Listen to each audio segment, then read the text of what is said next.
자, 시간 우리에게 주신 하나님의 말씀 창세기 40장 1절에서 8절까지의 말씀입니다. 창세기 40장 1절에서 8절까지의 말씀 우리 한 절씩 교독하시고 마지막 절은 함께 읽도록 하겠습니다. 그 후에 애굽 왕의 술 맡은 자와 떡 굽는 자가 그들의 주인 애굽 왕에게 범죄한지라. 바로가 그 두 관원장 곧 술 맡은 관원장과 떡 굽는 관원장에게 노하여 그들을 친위대장의 집 안에 있는 옥에 가두니 곧 요셉이 갇힌 곳이라. 친위대장이 요셉에게 그들을 수종들게 하매 요셉이 그들을 섬겼더라. 그들이 갇힌 지 여러 날이라. 옥에 갇힌 애굽 왕의 술 맡은 자와 떡 굽는 자 두 사람이 하룻밤에 꿈을 꾸니 각기 내용이 다르더라. 아침에 요셉이 들어가 보니 그들에게 근심의 빛이 있는지라. 요셉이 그 주인의 집에 자기와 함께 갇힌 바로의 신하들에게 묻되 어찌하여 오늘 당신들의 얼굴에 근심의 빛이 있나이까? 그들이 그에게 이르되 우리가 꿈을 꾸었으나 이를 해석할 자가 없도다. 요셉이 그들에게 이르되 해석은 하나님께 있지 아니하니까 청하건대 내게 이르소서. 아멘. 네, 요즘 그 젊은 세대들을 부르는 그 호칭이 있죠. 그 MZ 세대라고 부릅니다. 그게 무슨 말인지 혹시 알고 계신가요? MG, M은 밀레니얼이라는 의미의 M이고 Z는 Z 세대의 앞자라고 합니다. 그래서 90년대 혹은 2000년대 초반에 태어난 젊은 20대, 30대의 그 청년들 MZ세대라고 한다고 하는데요. 아마 MZ세대들은 모르지만 여기 계신 분들, 저나 혹은 저 위의 세대들은 아시는, 이때쯤이 되면 꼭 생각나는 노래가 한 곡 있으실 거예요. 10월의 마지막 때쯤 생각나는 노래가 있죠. 혹시 무슨 노래가 생각이 나시나요? 네, 이용이라는 가수가 불렀던 10월의 마지막 밤. 근데 사실 그 원제는 10월의 마지막 밤이 아니죠. 잊혀진 계절이라는 노래입니다. 어떻게 시작하나요? 잊혀진 계절. 지금도 기억하고 있어요. 불러볼까요? 지금도 기억하고 있어요. 10월의 마지막 밤을, 이렇게 되는 노래죠. 그 노래 가사는 뭐냐면 그 사랑하는 여인과 헤어진 그 10월의 마지막 밤을 잊지 못하겠다라는 그런 내용입니다. 이 가사처럼 우리가 삶을 살아가다 보면 우리가 많은 것을 잊고 살고 또 잊어야만 하는 일들이 있죠. 그런데 우리가 잊고 싶어도 잊지 못하는 일들도 분명히 있습니다. 그리고 잊지 못하는 사람도 있죠. 근데 입장을 바꿔서 내가 누군가에게 잊혀지지 않는 그런 존재가 된다면 그건 참 의미 있는 일일 거라 생각이 됩니다. 내가 누군가에게 잊혀지지 않고 그 기억에 남는 존재가 된다라는 것 자체가 어떤 사람들에게는 살아갈 수 있는 힘이 되기도 하고 용기가 되기도 한다는 것이죠. 근데 반대로 말하면 내가 꼭 기억돼야 하는데 기억되는 사람들에게조차 기억되지 못하고 잊혀진 존재가 된다라고 한다면 그것처럼 슬픈 일도 없는 것이겠죠. 참 힘든 일일 것입니다. 그런데 우리 삶을 살아가다 보면 누구라도 한 번쯤은 그런 생각을 할 때가 닥쳐올 것 같아요. 혹시 아무도 나를 기억하지 않는 것은 아닐까? 나란 존재가 모든 사람들에게 잊혀진 존재가 되는 것은 아닐까라는 그런 생각, 그런 외로움, 그런 고난의 시간이 올 수도 있다는 것입니다. 그래서 이런 생각이 더 나아가면 이렇게도 생각할 수 있죠. 혹시 하나님이 나를 잊으신 것은 아닐까? 하나님이 계시다면, 나를 기억하고 계시다면 어떻게 나한테 이런 일이 생길 수 있을까? 라는 생각을 할 수도 있다는 것입니다. 오늘 말씀에 나오는 인물인 요셉이 아마 그런 시간을 보내고 있었을 것입니다. 오늘 말씀의 내용이 그렇다는 것이죠. 오늘 말씀을 보시면 요셉 외에 두 명의 인물이 나오죠. 술 맡은 관원장, 그리고 떡 굽는 관원장, 이렇게 두 명이 나옵니다. 그래서 오늘 말씀 이해하시려면 그 오늘 말씀의 배경을 조금 알아야 하는데요. 이 당시 요셉의 시대의 애굽의 특징이 하나 있습니다. 애굽이란 나라는 워낙 강대한 나라여서 다른 나라에 침략을 당하지도 않았고, 애굽인이 아닌 사람이 애굽의 왕조를 세운 적은 거의 없습니다. 그런데 딱 한 번 있어요.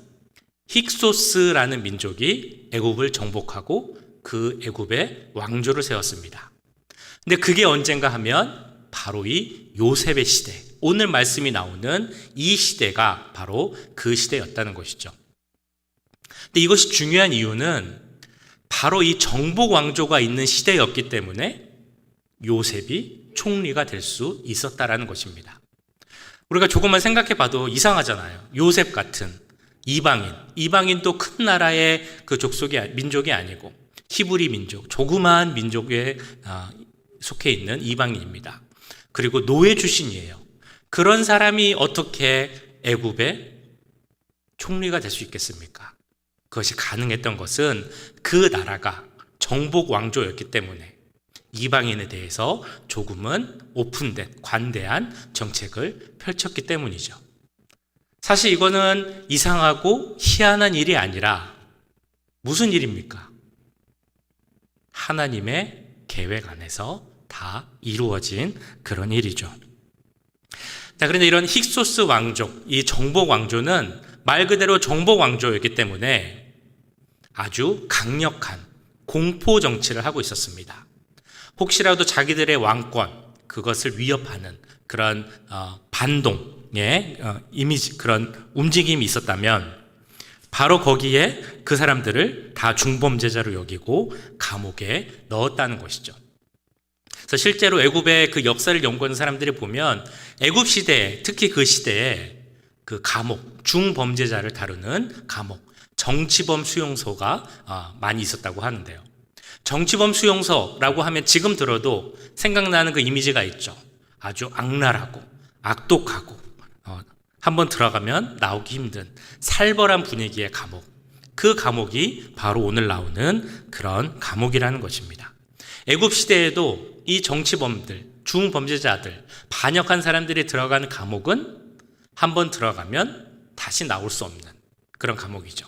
한번 들어가면 심지어는 햇빛을 다시 볼 수 없는 그런 각오를 해야 되는 곳이 바로 이 감옥이었습니다.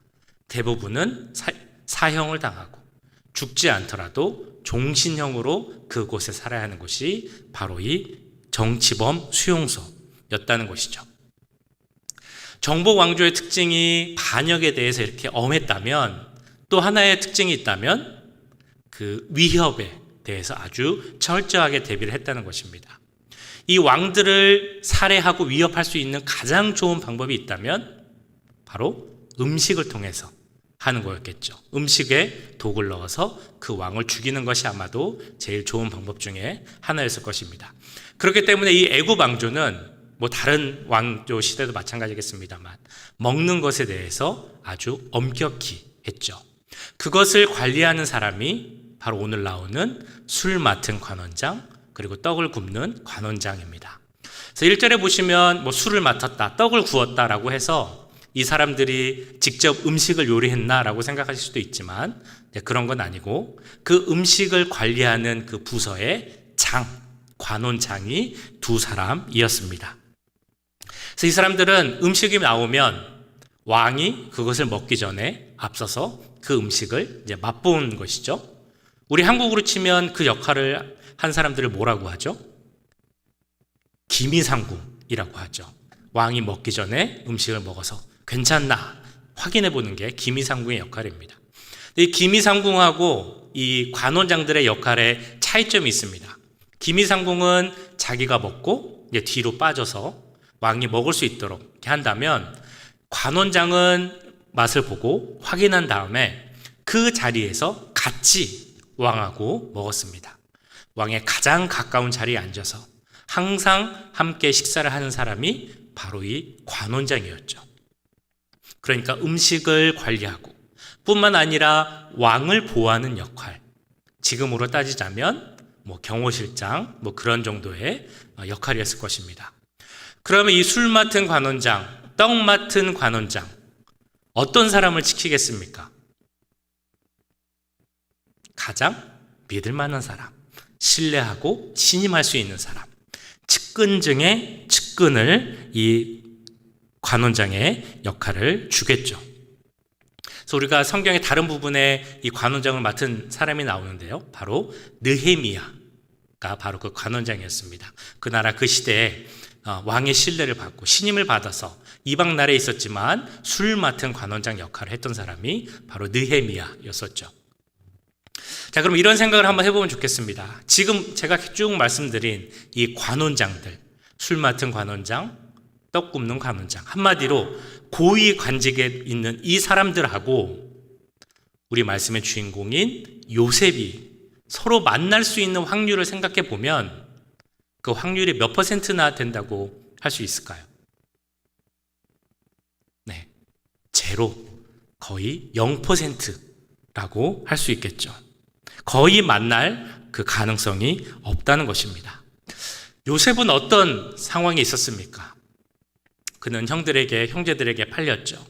근데 그 장사꾼에게 다시 한번 팔렸습니다. 노예가 되어서 보디발 장군의 집에 거하게 됐습니다. 물론 그 집에서 인정을 받았죠. 그래서 그 집의 살림을 다 관장하는 가정 총무가 되긴 했지만 그래도 노예는 노예였던 것입니다. 요셉이 형제로부터 팔리고 나서 애굽의 총리가 될 때까지의 그 총 시간, 이 시간을 우리는 보통 13년으로 생각을 합니다. 그래서 보디발 장군의 집에서 11년을 있었고 이 감옥에서 2년 정도 있었다라고 생각을 하죠. 이 11년의 시간, 보디발 장군의 집에 있었던 시간은 물론 노예로서 보내는 시간이었겠지만 그래도 우리가 보았던 것처럼 가정 총무로서 신임도 받고 인정도 받고 그런 시간이었습니다. 다른 사람들이 그 요셉을 보고 뭐라고 이야기를 하나요? 당신이 믿는 여호와 하나님이 함께 있습니다. 그렇게 당신은 형통한 자입니다. 당신이 있는 곳에 그 형통의 축복이 흘러 넘칩니다. 이렇게 이야기를 할 정도로 그곳에서 자리를 잡고 있었습니다. 그런데 그곳에서 또 일이 생기게 되죠. 보디발, 그 주인의 아내의 유혹을 받게 되고 그것을 물리쳤지만 그가 모함하고 그녀가 음해해서 이제는 감옥에 가게 됩니다. 그가 요셉이 가게 되는 감옥은 아까 말씀드렸던 중범죄자들이 가는 감옥이었습니다. 그래서 이 본문의 내용, 원어를 살펴보면 그 감옥은 그냥 갇혀 있는 것이 아니라 쇠사슬을 메고 있는, 그러니까 손에는 수갑을 차고 발에는 착고를 차고 쇠사슬에 얽혀서 있어야 하는 그런 감옥이었을 것이다 라고 우리는 예상을 하고 있습니다. 그런 감옥에 가서 그 강간미수범이라는 이름을 쓰고 살아야 하는 것이 바로 요셉의 형편이었다는 것입니다. 그때 요셉의 마음이 어땠을까요? 요셉이 무슨 큰 잘못을 한 것도 아니고 내가 정말 유혹에 넘어지지 않으려고 옳은 길을 가려고 했는데 그것이 오해가 생겨서 감옥에 가게 되었고 나락으로 떨어지게 되었다는 것이죠. 어처구니 없는 일을 당해서 너무나 억울한 상황이 되었다는 것입니다. 아마도 이때 요셉은 마음속에 잊혀짐에 대한 생각을 하지 않았을까 생각이 듭니다. 노예로 처음 팔려왔을 때 나를 기억해야 하는 가족들, 그 고향 사람들로부터 다 떠나와서 그들에게 잊혀짐을 당했다라는 것입니다. 그런데 이제는 그것으로 부족해서 더 억울한 일을 당하고 그 내가 있던 장소에서 그 사람들에게도 조차 잊혀짐을 당해야 하는 상황이 됐습니다. 아마도 혹시라도 그 마음속에는 하나님마저도 나를 잊어버린 것은 아닌가라는 생각이 들었는지도 모르겠습니다. 그런데 이 모든 것은 사실은 하나님의 섭리 안에 있었던 것이죠. 하나님이 쓰신 시나리오다라고 할 정도로 모든 것이 하나님 뜻 안에서 계획대로 진행되고 있었던 것입니다.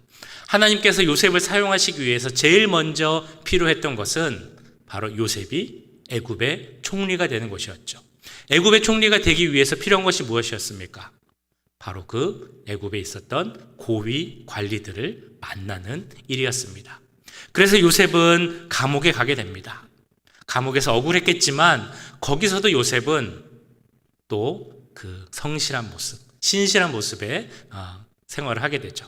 그 모습이 간수의 눈에 띄어서 인정을 받고 감옥의 일을 하게 됩니다. 이 간수장이 요셉한테 이 일을 지키는 거죠.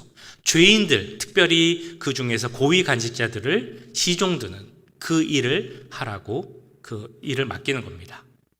처음 제가 질문 드렸던 것처럼 요셉과 이 고위 관리자들, 술 맡은 관원장, 떡 굽는 관원장 만날 확률은 거의 제로였습니다. 그런데 하나님 섭리 가운데서 요셉이 감옥에 갔지만 그곳에 섭리가 있었기에 그들의 만남이 이루어질 수 있었다는 것입니다. 그래서 그 간원장들도 이제 감옥에 오게 되었죠. 오늘 말씀 1절에서 3절 보시면 그 두 신하들이 왕에게 잘못 보여서 잘못을 저지르고 감옥에 오게 된 내용이 나오게 됩니다. 그 후에 애굽 왕의 술 맡은 자와 떡 굽는 자가 그들의 주인 애굽 왕에게 범죄한지라. 바로가 그 두 관원장 곧 술 맡은 관원장과 떡 굽는 관원장에게 노하여 그들을 친위대장의 집 안에 있는 옥에 가두니 곧 요셉이 갇힌 곳이라. 그들이 무슨 죄를 지었는지, 그래서 바로에 의해서 감옥에 오게 됐는지는 오늘 말씀에 나오진 않습니다. 예상하기로는 아마 반역의 죄를 지었을 것이다 라고 보통 이해를 합니다. 어쨌든 이들은 그 잘못으로 인하여서 감옥에 오게 되었고 그 엄중한 감옥에서 요셉을 만나게 됩니다. 요셉은 그들을 만나고 그들에게 시종을 들고 이야기를 함으로써 애굽이 어떤 상황인지, 궁중이 어떤 곳인지 아마도 더 잘 알게 되었을 것입니다. 그리고 마지막 애굽이 총리가 되기 위한 이 감옥에서의 필요한 일이 일어나게 되죠. 바로 하나님께서 이 두 관원장에게 꿈을 꾸게 하시는 그런 역사가 생기게 되는 것입니다. 5절에서 7절 말씀에 이렇게 나오고 있습니다. 옥에 갇힌 애굽 왕의 술 맡은 자와 떡 굽는 자 두 사람이 하룻밤에 꿈을 꾸니 각기 그 내용이 다르더라. 아침에 요셉이 들어가 보니 그들에게 근심의 빛이 있는지라. 요셉이 그 주인의 집에 자기와 함께 갇힌 바로의 신하들에게 묻되 어찌하여 오늘 당신들의 얼굴에 근심의 빛이 있나이까? 그들은 희한한 꿈을 꾸었습니다. 그 꿈의 내용은 이제 내일 말씀에 나오는데요. 근데 그 꿈이 무슨 의미인지 해석을 할 수가 없는 거예요. 그래서 얼굴에 근심의 빛이 가득했습니다. 근데 그것을 보고 요셉이 이어지는 8절 말씀에서 이렇게 이야기를 하죠. 그들이 이르되 우리가 꿈을 꾸었으나 이를 해석할 자가 없도다. 요셉이 그들에게 이르되 해석은 하나님께 있지 아니하니이까 청하건대 내게 이르소서. 나에게 얘기해달라고 말합니다. 그리고 이 두 관원장은 그 꿈 이야기를 요셉에게 이야기를 하죠. 요셉은 그 이야기를 해석해주고 그 해석의 말을 들려주게 됩니다. 이미 감옥에 올 때 요셉은 11년이나 노예로서 삶을 살고 있었습니다. 어찌 보면 잊혀진 세월이 벌써 11년이 되었다는 것이죠. 자, 그런데 그 상황에서 오늘 본문의 내용, 그 일들이 일어나게 됩니다. 그래서 요셉의 해석대로 술 맡은 관원장은 다시 복귀가 되어서 궁중으로 돌아가고 떡 굽는 관원장은 살지 못하고 죽게 됩니다. 그런데 술 맡은 관원장이 다시 돌아가게 된 것은 이 요셉에게 있어서는 아주 중요한 일이었습니다. 왜냐하면 요셉이 그에게 만약에 다시 가게 되면 꼭 나를 기억해달라고 이야기했기 때문이죠. 그를 살려준 이 술 맡은 관원장이 자기를 기억해 줄 거라고 그는 믿었을 것입니다. 희망의 한 줄기가 생겨났던 것이죠. 그런데 어떤 결과가 나왔습니까? 술 맡은 관원장은 요셉을 기억하지 못했습니다. 내일 말씀은 23절에 이렇게 나오죠. 술 맡은 관원장이 요셉을 기억하지 못하고 그를 잊었더라. 요셉은 다시 한번 잊혀짐을 경험하게 됩니다.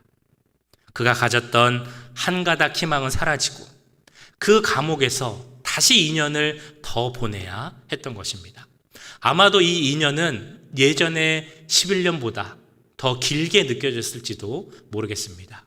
희망을 가졌다가 그 희망을 잃어버렸기에 그 후에 다가오는 절망, 잊혀짐에 대한 낙심은 그 이전보다 훨씬 컸었을 것이라는 것을 우리가 알 수 있다는 것이죠. 그러나 그럼에도 그때도 하나님은 일하고 계셨습니다. 하나님의 계획이 그때도 차근차근 진행되고 있었던 것이죠. 하나님께서 요셉이 억울한 것을 몰라서 그를 감옥에서 꺼내지 않은 것이 아니라는 것입니다. 하나님이 능력이 없어서 요셉을 꺼낼 수가 없어서 그 능력이 충분하지 않아서 이 요셉을 감옥에서 안 꺼낸 것이 아니라는 것이죠. 하나님은 분명 요셉의 생각, 그가 가졌던 계획, 그의 바램보다 더 큰 계획과 뜻이 하나님 안에 있었다는 것입니다.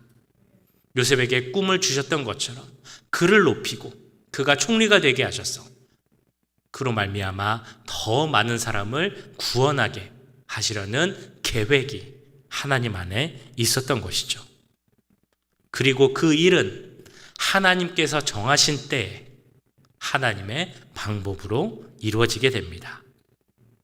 그래서 하나님의 첫 번째 단계였던 요셉이 애굽의 총리가 되는 것이 이루어지게 되고 그를 통하여서 기근 가운데 고생할 많은 사람들을 구원할 뿐 아니라 그의 가족인 이스라엘과 그 자손들, 후손들까지도 살 수 있는 길을 열어주시는 것이 바로 하나님께서 일하심으로 요셉을 통해 이루신 그 계획이고 섭리임을 우리는 알 수 있습니다. 우리의 모습으로 돌아본다면 우리가 경험하는 모든 것, 우리가 삶에서 겪게 되는 모든 일들은 모든 것이 다 하나님의 섭리 가운데 있음을 우리는 고백합니다. 때로는 우리가 하나님 섭리와 계획 안에 있다는 것을 알면서도 때로는 이해하지 못하는 그런 일이 생길 때도 있습니다. 이런 경우겠죠. 정말 내가 힘들 때, 정말 어려울 때 매일매일 같은 힘든 것이 생기고 이제 시간이 지나면 그 고난의 크기가 좀 줄어들 만도 한데 그렇지도 않고 계속 똑같은 힘든 것이 반복되는 삶을 살아가면 아마도 그 사람의 마음속에는 하나님의 뜻은 무엇인가? 하나님의 계획은 무엇인가? 라는 질문을 할 수 있다는 것입니다. 나는 하나님 계획 안에서 무엇을 해야 하는가? 혹시라도 나는 하나님께 잊혀진 것은 아닐까라는 생각까지도 할 수 있을 것입니다.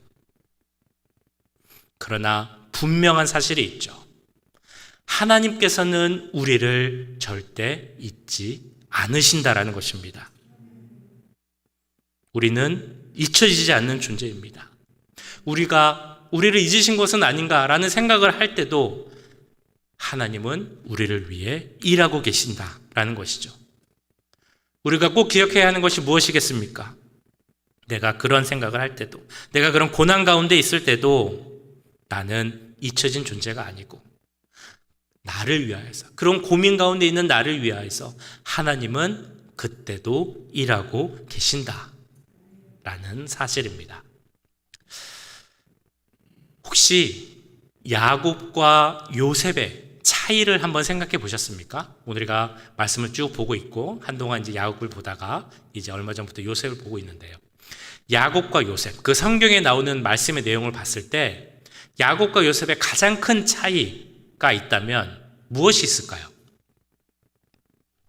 여러 가지가 있을 수 있겠죠. 그런데 힌트를 드리자면 우리 아까 박진 집사님이 하신 기도 중에 그 답이 있습니다.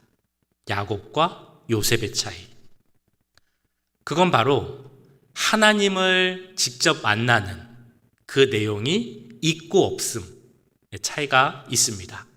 야곱은 하나님의 음성을 들었다라고 하는 내용도 많이 나올 뿐만 아니라 하나님을 직접 만나는 그 내용도 나오죠. 첫 번째로는 그가 에서를 피해서 삼촌인 바단 아람으로 갈 때 베델에서 하나님을 만납니다. 그래서 이제 삼촌으로부터 떠나서 다시 고향으로 돌아올 때 에서를 만나기 전에 분이엘에서도 또 그는 하나님을 만나고 씨름을 하죠. 이렇게 직접적으로 하나님을 만나는 경험이 야곱에게는 나오고 있습니다. 그런데 요셉은 그런 말씀이 없어요. 그가 언제 하나님을 만났다라는 내용이 성경에 나오지 않습니다. 그렇다면 이 요셉은 과연 언제 하나님을 만났을까요? 한번 생각해 보시겠어요? 요셉은 과연 언제 하나님을 만났을까? 그래서 많은 이제 해석이 요셉이 어렸을 때 그 꿈을 꿨기 때문에 어렸을 때부터 하나님을 만난 것은 아닐까라는 해석이 있습니다. 물론 그럴 수도 있겠습니다만 그 요셉의 모습, 그 당시 우리가 봤을 때 어찌 보면 좀 철없는 그 요셉의 모습을 보면 그때는 하나님을 알았을지 몰라도 인격적으로 하나님을 만난 것은 아니지 않을까라고 생각을 합니다. 성경에 언제 만났다라고 나오진 않기 때문에 우리가 여러 가지 말씀과 배경을 놓고 추측을 하는 것이죠. 그렇다면 요셉은 언제 하나님을 만났을까?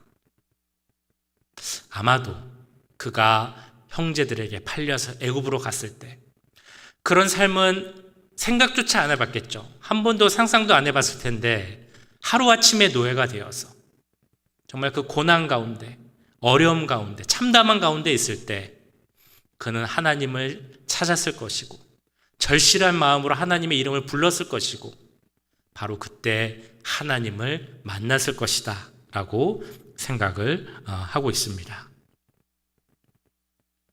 그래서 그 과정 가운데 요셉은 하나님을 만났기에 더 단단해졌고 굳은 믿음을 가지게 되었고 그리고 특별히 하나님의 비전을 가진 자로서 바뀌었다라고 생각을 하죠.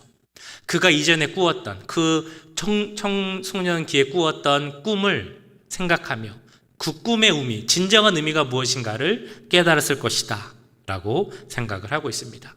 그렇기에 그의 삶이, 애굽에서의 삶이 비록 노예였지만 그 삶이 다를 수 있었던 것이죠. 사람들이 그를 보고 형통한 사람의 삶이다 라고 이야기를 할 수 있을 정도의 삶이었습니다. 보디발의 아내가 유혹을 해도 그 유혹에 넘어가지 않을 수 있었던 것이죠. 억울하게 감옥에 갔지만 거기서도 하나님의 사람으로서의 모습을 보일 수 있었다는 것입니다. 그 한 가지 예가 아까 읽으셨던 8절 말씀에 이렇게 나오죠. 뒷부분에 보시면 요셉이 말을 합니다. 그들에게 이르되 해석은 하나님께 있지 아니하니까 청하건대 내게 이루소서. 꿈에 대해서 내게 말해달라라고 말을 하고 있습니다. 어떤 글을 보니까 요셉과 꿈의 관계에 대한 재미난 글이 나와 있는 것을 본 적이 있습니다. 한마디로 요셉이 꿈이라는 것에 대해서 아주 그냥 두려움을 갖고 있었을 것이다. 일종의 트라우마가 있었을 것이다 라는 그런 내용이었습니다. 왜냐하면 그가 꾸었던 꿈, 그 젊었을 때, 어렸을 때 꾸었던 꿈으로 말미암아 그가 노예가 되었다라고 생각할 수 있다는 것이죠. 그가 지금 감옥에서 고생하는 이유, 그 근본적 원인이 그가 가지고 있었던 꿈 때문에, 그가 꾸었던 꿈 때문에 그랬을 수 있을 것이다 라고 생각할 수 있다라는 것입니다. 만약에 그랬다면 꿈을 대한다는 것은 요셉에게 있어서는 아주 소름 돋는 정말 싫은 일이었을 것입니다. 근데 오늘 말씀을 보신 것처럼 요셉은 꿈에 대해서 그렇게 대하지 않습니다. 왜 달라질 수 있었을까요? 아까 말씀드렸던 것처럼 요셉은 하나님을 만났기 때문이죠. 그 이전의 일이 하나님을 만난 요셉에게는 더 이상 아픈 상처, 그 마음속에 남아있는 쓴뿌리가 아니고 다 이겨낼 수 있는 그런 일이었다는 것입니다. 요셉에게 있어서 중요한 것은 과거의 일이 아니라 앞으로 나를 통해 이루실 하나님의 계획, 이것이 더 중요한 일이 되었던 것이죠. 그러한 비전의 사람이 될 수 있었다는 것입니다. 그래서 요셉이 오늘 말씀 지금 읽으신 것처럼 확신에 차서 이렇게 얘기를 하는 것입니다. 모든 꿈의 해석은 하나님께 있습니다. 그러니까 내게 말씀해 보세요. 제가 하나님께 기도하여 그 해석을 말씀드리겠습니다. 이렇게 말할 수 있는 것이 바로 하나님을 만난 요셉의 모습이라는 것입니다. 요셉은 문제를 본 것이 아니라 하나님을 보았습니다. 하나님을 바라보며 믿음으로 기다렸기에 이 요셉의 삶은 그 고난의 삶에서 역전되어서 영광의 삶으로 바뀔 수 있었다는 것이죠. 대부분 모든 분들이 아마 비행기를 타보셨을 것입니다. 특별히 비 오는 날 비행기를 타보셨는지 모르겠어요. 보통 비가 정말 많이 오면, 억수로 오면 비행기가 안 가기도 하지만 웬만해서는 비가 와도 비행기는 이륙을 합니다. 비 오는 날 비행기를 타면 어떻습니까? 그 구름이 가득 껴있고 비가 오고 천둥이 치고 그래서 어둑어둑한 곳을 비행기가 이제 이륙을 하면, 그래서 고도를 높여서 구름 위로 날게 되면 그 잠깐 사이에 완전히 다른 그 환경을 만나게 되죠. 껌껌하고 비가 오는 그 상황에서 완전히 밝고 환한 곳으로 올라가게 됩니다. 언제 그런 일이 있었냐는 듯이 햇볕이 쨍쨍 비치는 것을 보게 되고 그 구름의 장관이 눈 아래, 비행기 아래에 있는 것을 보게 되죠. 공항에서 보는 구름과 비행기를 타고 그 구름을 지나서 비행기를 타고 보는 구름은 완전히 다르다라는 것입니다. 보는 위치에 따라 다를 수 있다는 것이죠. 결국 우리가 어디서 구름을 보느냐, 우리 인생이 있을 수 있는 그 구름을 어디서 보느냐에 따라 달라질 수 있다는 것입니다. 인생에 어려움이 닥쳐온다 할지라도 그 어려움을 어디서 보느냐, 그 위치에 따라서 그 구름은 다르게 보일 수 있다는 것이죠. 우리 인생의 고도가 높아져서 정말 하나님의 관점을 갖고 하나님의 비전을 갖고 우리의 삶을 보게 된다면, 내려보게 된다면, 우리가 어려움을 갖더라도 그 어려움을 하나님의 비전 안에서 보게 된다면 우리는 하나님을 찬양할 수 있고 하나님의 계획이 뭔지 알 수 있게 되고 그 어려움을 이길 수 있게 될 줄 믿습니다. 그렇게 우리는 하나님을 찬양할 수 있고 주님께 영광을 돌릴 수 있게 되는 것이죠. 우리 삶에 그런 일이 있기를 원하진 않지만 그래도 누구나 한 번쯤은 어려움을 겪게 됩니다. 처음 제가 말씀드렸던 것처럼 정말 나를 기억하고 있는 사람이 있을까? 나는 어떤 존재일까? 하나님은 나를 어떻게 생각하고 계실까? 잊으신 것은 아닐까? 이런 생각이 들 정도로 어려움과 고난 가운데 있을 수 있다는 것이죠. 근데 꼭 기억해야 하는 것이 무엇이라고 말씀드렸습니까? 그런 때에 오히려 하나님은 우리를 위해 일하고 계시고 성령님은 우리를 위해 간구하고 계신다는 것입니다. 우리를 위해 지금도 일하시고 간구하시는 그 하나님을 만날 수 있는 우리 모두가 되길 간절히 소원합니다. 그 하나님을 만나면 인생에 대한 우리의 관점이 달라지고 어려움을 대하는 우리의 관점이 달라질 수 있기 때문입니다. 그 다른 관점, 요셉이 가졌던 그 다른 삶에 대한 태도를 가질 수 있는 그 귀한 축복이 우리 모두에게 임하기를 주님의 이름으로 간절히 축원합니다. 오늘 아까 하신 찬양 중에 찬양 한 곡 더 하면 좋겠습니다. 우리 주가 일하시네 라는 찬양인데요. 저도 너무 좋아하는 찬양인데 주가 일하시네, 주가 일하시네, 아끼지 않는 자에게 주가 일하시네, 주가 일하시네, 신뢰하며 걷는 자에게. 같이 한번 찬양하도록 하겠습니다. 날이 저물어 갈 때, 날이 저물어 갈 때, 빈들에서 걸을 때, 그때가 하나님의 때, 내 힘으로 만들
모든 시간이, 우리 삶의 모든 순간이 주 안에, 주 손에, 또한 주의 섭리 안에 있음을 이 시간 고백합니다. 지금도 우리를 위해 일하시는 그 주님의 손길을 또한 우리 기억하며 나아갑니다. 우리 마음 가운데 함께 해주셔서 그것을 잊지 않고 기억하는 우리 모두 될 수 있도록 주님 역사하여 주시옵소서. 그래서 우리가 연약하여서 우리 삶에 어려움이 닥쳐올 때, 고난이 닥쳐올 때 우리 마음 가운데 심지어는 하나님께서 나를 잊으신 것은 아닌가 그런 생각이 들 때도 있습니다. 그러나 주님, 그런 우리들 긍휼히 여겨주시고, 그런데 오히려 우리를 위해 일하시는 주님의 손길을 기억하는 우리 모두가 될 수 있도록 역사하여 주시옵소서. 하나님의 계획과 섭리를 바라볼 수 있는 우리가 되게 하여 주시옵소서. 그를 위하여서 하나님을 만나는 것이 너무나 중요한 줄 믿습니다. 우리 사랑하는 주의 자녀들, 하나님을 만나는 그 은혜를 허락하여 주시고 매일의 삶 가운데 주님과 동행할 수 있도록 주님 역사하여 주시옵소서. 그를 통해서 나를 향하신 주님의 계획을 알 수 있게 하시고, 그 계획 속에서, 그 비전 속에서 이 삶을 바라보고 세상을 바라보고 나의 고난과 어려움까지도 바라보고 이겨낼 수 있는 우리 모두가 될 수 있도록 역사하여 주시옵소서. 때론 넘어질 때도 있지만, 때론 힘들 때도 있지만 주님께서 주시는 힘으로 새 힘과 새 능력 얻게 하시고, 하나님 주신 능력 안에서 독수리 날개침같이 올라갈 수 있는 우리 모두가 될 수 있도록 주님 역사하여 주시옵소서.